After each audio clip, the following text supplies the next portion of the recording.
আল্লাহ রাব্বুল আলামিন সর্বপ্রথম একা ছিলেন এবং তিনি একাই, তার কোনো শরীক নাই। আছে? এরপরে আল্লাহ রাব্বুল আলামিন কি সৃষ্টি করেছেন বলেন?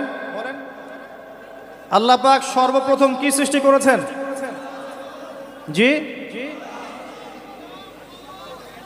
ভুল বলেন। একজন বলেছেন আরশ, একজন বলেছেন কলম। কি হবে উত্তর? আল্লাহ পাক সর্বপ্রথম সৃষ্টি করেছেন আরশে আজিম। কানা আরশুহু আলাল মা, এবং তার আরশটা ছিল পানির উপরে। এরপরে কলম, লাউহে মাহফুজ, মহাবিশ্ব, তারপরে